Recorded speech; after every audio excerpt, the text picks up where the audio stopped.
ചില പ്രേക്ഷകർ ചോദിക്കുന്നുണ്ടായിരുന്നു, Hema committee report മനഃപൂർവ്വം മുക്കാൻ വേണ്ടിയാണോ നിങ്ങൾ PV അൻവറിനെ ഇറക്കിയത്? അല്ല കേട്ടോ, ആ വാർത്ത അങ്ങനെ സംഭവിച്ചു വന്നതാണ്. ചില ആളുകളുടെ ഒരു ഗൂഢാലോചന സിദ്ധാന്തമുണ്ട്. PV അൻവർ ഇങ്ങനൊരു ആരോപണം ഉന്നയിച്ചത് മുകേഷിനെയും സിദ്ദിഖിനെയും ഒക്കെ രക്ഷിക്കാൻ വേണ്ടിയാണോ? അതും ഒരു ആരോപണമായി അവിടെയുണ്ട്. EP ജയരാജനും PV അൻവറും തമ്മിൽ എന്തെങ്കിലും ബന്ധമുണ്ടോ? അതും മറ്റൊരു ആലോചനയായി അവിടെയുണ്ട്.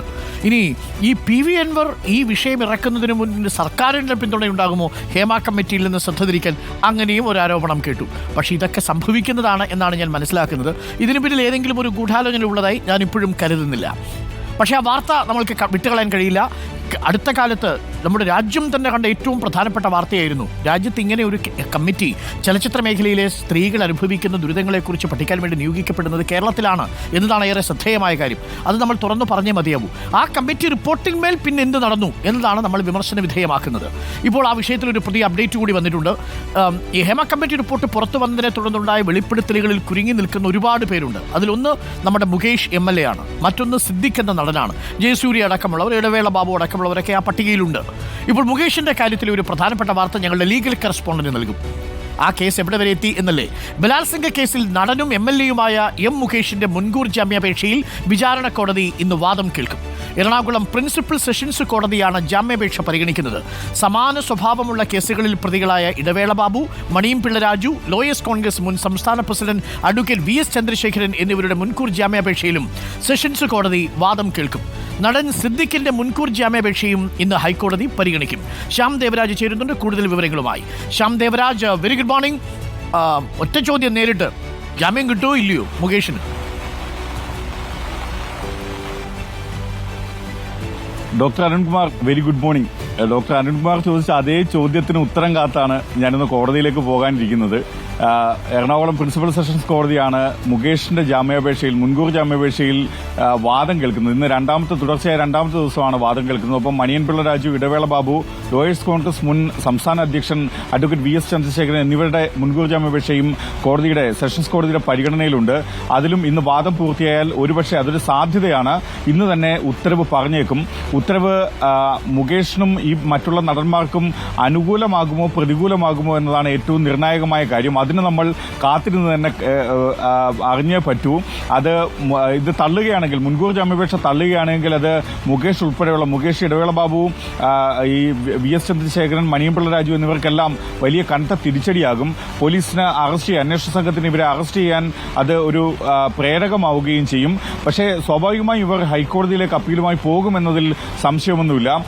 അതല്ല, അവർക്ക് മുൻകൂർ ജാമ്യം ലഭിക്കുകയാണെങ്കിൽ ആ നടന്മാരെ സംബന്ധിച്ച് VS ചന്ദ്രശേഖരൻ എന്ന അഭിഭാഷകനെ സംബന്ധിച്ചൊക്കെ വളരെ വലിയ ആശ്വാസകരമായ ഒരു നടപടിയായിരിക്കും ഇന്ന് ആ പ്രിൻസിപ്പൽ സെഷൻസ് കോടതിയിൽ നിന്ന് ഉണ്ടാവുകയും ചെയ്യുക. രാവിലെ 11 മണിക്കാണ് കോടതി നടപടികൾ ആരംഭിക്കുക. അതിനുശേഷം ഈ പ്രതിദിന കേസുകളൊക്കെ പരിഗണിച്ചതിന് ശേഷമായിരിക്കും അടച്ചിട്ട കോടതി മുറിയിൽ ഇവരുടെ വാദം കേൾക്കുക. മുകേഷിനെ കസ്റ്റഡിയിലെടുത്ത് ചോദ്യം ചെയ്യേണ്ടത് അനിവാര്യമാണെന്നാണ് ഇന്നലെ അന്വേഷണ സംഘം പ്രിൻസിപ്പൽ സെഷൻസ് കോടതിയെ അറിയിച്ചത്. ഇതിൽ പ്രധാനപ്പെട്ട ചില തെളിവുകൾ മുകേഷ് കൈമാറുകയും ചെയ്തിരുന്നു. മറ്റുള്ളവരുടെ മുൻകൂർ ജാമ്യാപേക്ഷയിലും വാദം കേൾക്കുന്നുണ്ട്. ഒരുപക്ഷെ ഇന്ന് തന്നെ തീരുമാനവും ഉണ്ടായേക്കാം. അതൊരു സാധ്യതയാണ്. ഡോക്ടർ അരുൺകുമാർ സൂചിപ്പിച്ചതുപോലെ മറ്റൊന്ന്, നടൻ സിദ്ദീഖിന്റെ ബലാത്സംഗ കേസിൽ മ്യൂസിയം പോലീസ് രജിസ്റ്റർ ചെയ്ത കേസിൽ പ്രതിയായ നടൻ സിദ്ദീഖിന്റെ മുൻകൂർ ജാമ്യാപേക്ഷയാണ്. സിദ്ദീഖ് തിരുവനന്തപുരം പ്രിൻസിപ്പൽ സെഷൻസ് കോടതിയെ അല്ല സമീപിച്ചത്, നേരിട്ട് ഹൈക്കോടതിയെ സമീപിക്കുകയായിരുന്നു. ഇന്ന് ജസ്റ്റിസ് CS ഡയസ് അധ്യക്ഷനായ ബെഞ്ച് 47ാമത്തെ ഐറ്റമായാണ് രാവിലെ ഈ ഹർജി പരിഗണിക്കുന്നത്. ഒരുപക്ഷെ ഇതിൽ സ്വാഭാവികമായി എന്ന രീതിയിൽ നോട്ടീസ് പോകും. അങ്ങനെയാണ് ആ ഹൈക്കോടതി ആ സിംഗിൾ ബെഞ്ചിന്റെ നടപടിക്രമം. പക്ഷേ അതിനപ്പുറത്തേക്ക് സിദ്ദീഖിന് വേണ്ടി ഹാജരാകുന്നത് B രാമൻപിള്ളയാണ്. ഹൈക്കോടതിയിലെ മുതിർന്ന അഭിഭാഷകനാണ്. കൊച്ചിയിൽ നടിയെ ആക്രമിച്ച കേസിലെ 8ാം പ്രതി ദിലീപിന്റെ അഭിഭാഷകൻ കൂടിയാണ് B രാമൻപിള്ളയാണ് ഇന്ന് സിദ്ദീഖിന് വേണ്ടിയും ഹാജരാകുക. രാവിലെ തന്നെ ഈ കേസിൽ ഒരുപക്ഷെ പ്രത്യേകമായി മെൻഷൻ ചെയ്യുകയും അതിന്മേൽ ഒരു വാദം, ഒരു ഹ്രസ്വമായ ഒരു വാദം നടത്തുകയും ചെയ്യും. സ്വാഭാവികമായി അറസ്റ്റ് തടയുക എന്നതാണ് B രാമൻപിള്ള ഉദ്ദേശിക്കുന്നത്, അല്ലെങ്കിൽ സിദ്ദീഖിന്റെ അഭിഭാഷകൻ ഉദ്ദേശിക്കുന്ന ഏറ്റവും പ്രധാനപ്പെട്ട കാര്യം. അങ്ങനെ ഒരു ഉത്തരവ് ഇന്ന് ഹൈക്കോടതിയിൽ ഉണ്ടാവുമോ എന്നതാണ് സിദ്ദീഖിനെ സംബന്ധിച്ച് നിർണായകം. എന്തായാലും ഒരു കൂട്ടം മുൻകൂർ ജാമ്യാപേക്ഷകളാണ് ഇന്ന് ഈ രണ്ട് കോടതികളിലായി ഉള്ളത്. വളരെ പ്രധാനപ്പെട്ട കാര്യമാണ്. ജാമ്യം കിട്ടാൻ സാധ്യതയുള്ള വകുപ്പുകൾ എന്ന് നമുക്ക് പറയാൻ പറ്റുമോ ശ്യാം? കാരണം എൻ്റെ ഒരു സംശയമാണ്, ഈ സംഭവം നടന്നിരിക്കുന്നത് വർഷങ്ങൾക്ക് മുമ്പാണ്. സാഹചര്യ തെളിവുകൾ മാത്രമല്ല, ഈ കസ്റ്റഡിയിലെടുക്കേണ്ട ഒരു സാഹചര്യം ഉണ്ടെന്ന് ബോധ്യപ്പെടുത്തുക പ്രോസിക്യൂഷന് ബുദ്ധിമുട്ടായിരിക്കില്ലേ? അദ്ദേഹം ഒളിവിൽ പോയിട്ടില്ല, 1. 2, അദ്ദേഹം MLA എന്ന നിലയിൽ തന്നെ സാമാജികനായിട്ട് അദ്ദേഹത്തിൻ്റെ മണ്ഡലത്തിലും അദ്ദേഹത്തിൻ്റെ വസതിയിലും തന്നെയുണ്ട്. അദ്ദേഹം കൃത്യമായിട്ട് കേസുമായിട്ട് സഹകരിക്കുന്നു തുടങ്ങിയ കാര്യങ്ങളും പ്രോസിക്യൂഷൻ എടുക്കില്ലേ? അക്കാര്യത്തിൽ ജാമ്യം കിട്ടാനാണ് കൂടുതൽ സാധ്യതയെന്ന് ചില നിയമവൃത്തങ്ങളൊക്കെ പറയുന്നു. ശ്യാമിന് എന്താ തോന്നുന്നത്? കാരണം പ്രോസിക്യൂഷന് ജാമ്യം കൊടുക്കരുത് എന്ന വാദം ശക്തമായിട്ട് ഊന്നി പറയുന്നതിന് പരിമിതിയുണ്ടോ?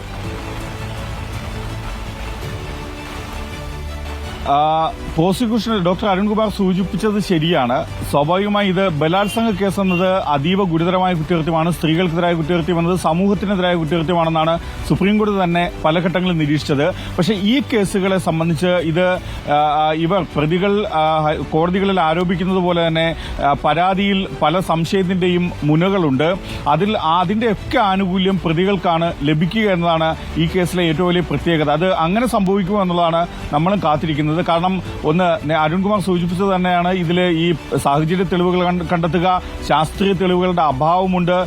ഇത് ഒരു സാധാരണ പരാതി, അതായത് എന്തെങ്കിലും ഒരു പ്രത്യേക ഉദ്ദേശത്തിന്റെ മറവിൽ നൽകിയ പരാതിയാണോ എന്നൊരു സംശയം ഉണ്ടാകാം. അത് പ്രോസിക്യൂഷൻ എത്രമാത്രം ബോധ്യപ്പെടുത്താൻ കഴിയുന്നു എന്നത് വളരെ വലിയ വെല്ലുവിളിയാണ്. അന്വേഷണ സംഘവും നേരിടുന്നത് സമാനമായ വെല്ലുവിളിയാണ്. കാരണം ഈ കേസുകളിലൊക്കെ ഇപ്പോൾ ബലാത്സംഗ കേസ് എന്ന് പറഞ്ഞാൽ അതിൽ ഏറ്റവും പ്രധാനം ശാസ്ത്രീയ തെളിവുകളാണ്.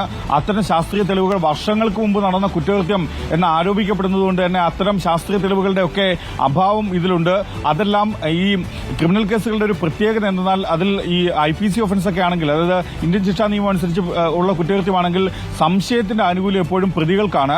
അത് വിചാരണയ്ക്കിടെ അതിന് ശേഷമാണ് അത്തരമൊരു സംശയത്തിന് ആനുകൂല്യം നൽകുക. പക്ഷേ ഇത് ആദ്യഘട്ടത്തിൽ ഈ ജാമ്യാപേക്ഷ പരിഗണിക്കുമ്പോൾ തന്നെ അവർക്ക് അനുകൂലമായ തെളിവുകൾ കൂടി അവർ ഉറപ്പായും നൽകുന്നുണ്ട്. മാത്രമല്ല ഈ പരാതിയിലടക്കം സിദ്ദീഖൊക്കെ ഈ നടിയുടെ പരാതിയിലടക്കം പല സംശയങ്ങളും ഉന്നയിക്കുകയും ചെയ്യുന്നുണ്ട്. കാരണം പരാതിയുടെ തീയതി കൃത്യമല്ല, അല്ലെങ്കിൽ ആ പരാതി ഒരു കൃത്യമായ അലിഗേഷൻ അല്ല, ആരോപണമല്ല എന്നടക്കമുള്ള നിരവധിയായ ആക്ഷേപങ്ങളുണ്ട്. അതൊക്കെ തന്നെ കോടതി ഏത് രീതിയിൽ പരിഗണിക്കുമെന്ന് നമ്മൾ കണ്ടറിയണം. ഓക്കെ, എന്തായാലും ഇത് എപ്പോഴേക്ക് ഈ തീർപ്പുണ്ടാവും ശ്യാം? ഇന്ന് ഉച്ചയ്ക്ക് മുമ്പ് ഈ കേസെടുത്ത് ഇപ്പോൾ തീർപ്പാവുമോ? ഇതിലൊരു സാധ്യത ഡോക്ടർ അരുൺകുമാർ 11 മണിക്കാണ് കോടതിയുടെ നടപടിക്രമങ്ങൾ, എറണാകുളം പ്രിൻസിപ്പൽ സെഷൻസ് കോടതിയുടെ നടപടിക്രമങ്ങൾ ആരംഭിക്കുന്നത്. രാവിലെ പരിഗണിക്കുക മറ്റ് കേസുകളായിരിക്കും. ഇതിൽ വിശദമായ വാദം കേൾക്കാനുള്ളതുകൊണ്ട് മറ്റ് പ്രതിദിന കേസുകൾ കൈകാര്യം ചെയ്തതിന് ശേഷമായിരിക്കും അടച്ചിട്ട കോടതി മുറിയിൽ പ്രിൻസിപ്പൽ സെഷൻസ് കോടതി വാദം കേൾക്കുന്നത്. ഇത് വാദം കേട്ട് കഴിഞ്ഞാൽ ഒരുപക്ഷെ 2 സാധ്യതകളാണ്. ഒന്ന്, ഇന്ന് തന്നെ ഉത്തരവ് പറയാം. ഉത്തരവ് പറഞ്ഞാൽ അത് ആർക്ക് അനുകൂലമാകും എന്നതാണ് ഏറ്റവും പ്രധാനം. മറ്റേത് ഉത്തരവിനായി മാറ്റാം, മറ്റൊരു ദിവസത്തേക്ക് ഉത്തരവിനായി മാറ്റാം. അത് അധികം വൈകില്ല, അത് നാളെയോ മറ്റന്നാളോ തൊട്ടടുത്ത പ്രവൃത്തി ദിവസം തന്നെ ഉത്തരവ് നിലവിൽ വരികയും ചെയ്യും. തടഞ്ഞിരിക്കുന്നത് 5 ദിവസത്തേക്കാണല്ലോ. അപ്പൊ ഇന്ന് ആ കാലാവധി കഴിയും. ഇന്ന് വൈകുന്നേരത്തിന് മുമ്പ് വിധി വന്നില്ലെങ്കിൽ വേണ്ടി വന്നാൽ പോലീസിന് അറസ്റ്റ് ചെയ്യാം, നിയമപരമായ തടസ്സമില്ല അല്ലേ? നിയമപരമായി തടസ്സമുണ്ടാകില്ല. പക്ഷേ അത് ഇന്ന് ഇപ്പോൾ ഈ വിശദമായ വാദം കേട്ടതിനു ശേഷം ഉത്തരവിനായി മാറ്റുമ്പോൾ അത് മറ്റൊരു ദിവസത്തേക്കാണ് എങ്കിൽ ഉത്തരവ് വരുന്നതുവരെ ആ അറസ്റ്റ് തടഞ്ഞുകൊണ്ടുള്ള ഇടക്കാല ഉത്തരവ് നീട്ടാനുള്ള സാധ്യതയുണ്ട്. അതുകൊണ്ട് മുകേഷിന് അക്കാര്യത്തിൽ ആശ്വാസം ലഭിക്കുമെന്നതിൽ തർക്കമൊന്നുമില്ല. ശരി, ശ്യാമ, ഒരു പ്രേക്ഷകൻ ചോദിക്കുന്നു, ശ്യാമ ഒരു മറുപടി പറയണം. ഈ ഓണത്തിന് മാവേലി വരാൻ ചാൻസ് കുറവാണ്, അമ്മാതിരി വാർത്തകളാണ് വരുന്നത് എന്ന്. മാവേലി വരാൻ സാധ്യതയുണ്ടോ ശ്യാം? മാവേലിക്ക് എന്തായാലും വരാതിരിക്കാനാവില്ലല്ലോ ഡോക്ടർ. നമ്മളൊക്കെ ഇങ്ങനെ ഓണാഘോഷം തന്നെ വിഷമങ്ങളുടെയൊക്കെ നടുവിലാണ്. പക്ഷേ എങ്കിലും നമ്മൾ ഓണത്തെ കാത്തിരിക്കുകയാണ്. വയനാട് ദുരന്തമൊക്കെ ഉണ്ട്, മാവേലി തിരിച്ചോടാനുള്ള സാധ്യതയുണ്ടെന്നാണ് പ്രേക്ഷകർ പറഞ്ഞു വെച്ചതിന്റെ അർത്ഥം. പക്ഷേ ആ സമയത്ത് നമ്മുടെ പ്രാദേശിക കോടതികളൊക്കെ അവധിയായിരിക്കും, പക്ഷെ സുപ്രീം കോടതിയുണ്ട്. ഓക്കെ, അപ്പൊ ശ്യാം എന്തായാലും ഇവിടെ കാണണം. മാവേലി വന്ന് ഒരു വരായിരിക്കും എന്നുള്ള കാര്യം പ്രശ്നമല്ല. അപ്പോൾ നമുക്ക്